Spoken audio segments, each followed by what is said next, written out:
¿Qué tal? Buenas noches, gracias por acompañarnos. La movilidad ha sido uno de los grandes problemas que enfrentan las grandes urbes en el mundo. Desde hace décadas han utilizado un sistema de transporte colectivo denominado metro para resolver este problema de movilizar a millones de ciudadanos. En México, solamente la capital del país, México, cuenta con un sistema de transporte colectivo integral de este tipo. Guadalajara, pese a varios intentos, no cuenta con un sistema de esta naturaleza, aunque cuenta ya con más de 4,5 millones de habitantes.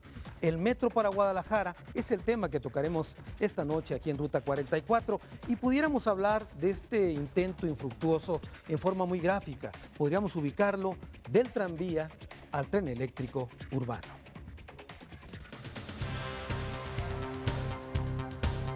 Desde 1968, cuando se introdujo el metro en la Ciudad de México, Guadalajara levanta la mano para ser considerada para implementar este sistema de transporte masivo.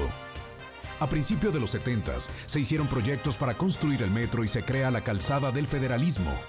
Comienza a construirse el túnel que albergaría los carros, pero extrañamente, los primeros vagones traídos desde Europa no cabían en el subterráneo.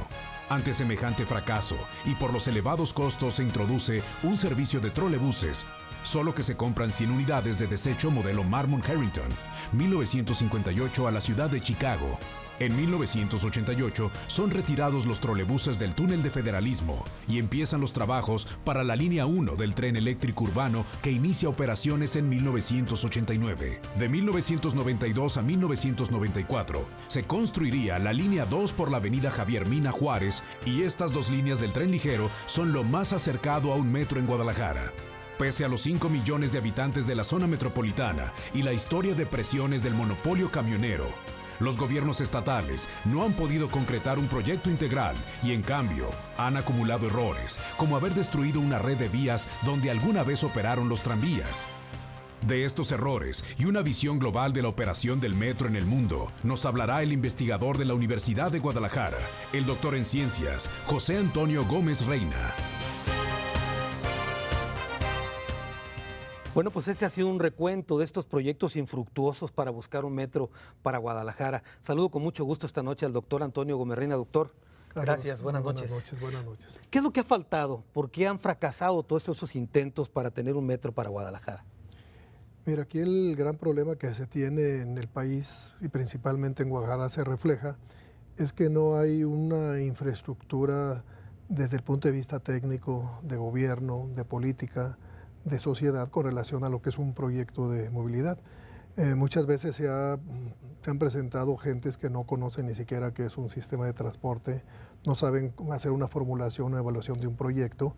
Entonces ha sido una serie de sinrazones, de caprichos, de situaciones, de grupos de poder, en los cuales pues ha llevado a un caos a la ciudad de Guadalajara.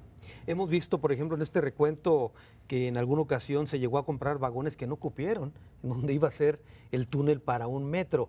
¿Esto nos habla de improvisación o nos habla de una falta de planeación a largo plazo? Sí, mira, este fenómeno se genera con el tiempo de un gobernador que tuvo una visión muy diferente a todos los demás.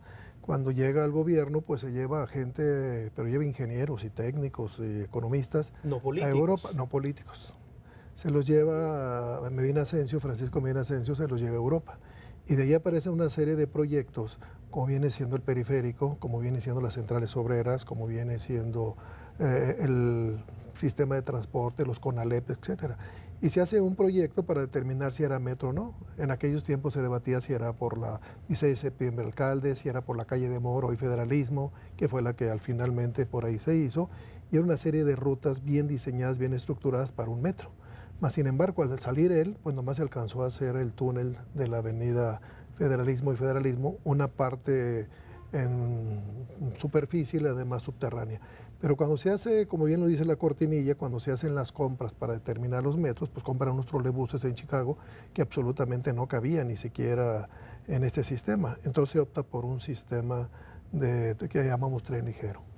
Doctor, aquí en Guadalajara existió en su tiempo una red de vías por donde circulaban los tranvías. Sí. ¿Qué no era posible haber dejado esas rúas para después habilitarlas más adelante? Sí, mira, bien lo dices, a principios del siglo, pues se utilizaban, del siglo XX se utilizaban 9 rutas que eran jaladas las tranvías por mula. Y estaban bien diseñadas. Una venía de Zapopan y terminaba en lo que se llamaba la Pila Seca, o la Aviación, que ahí es la estación de la Aviación, que hoy es el Paradero.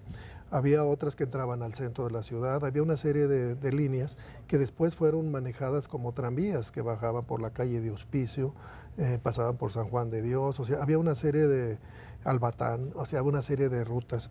Pero se empieza a vender el sueño americano y cambian por lo que viene siendo el transporte urbano y aparecen los primeros autobuses para ir a las colonias modernas.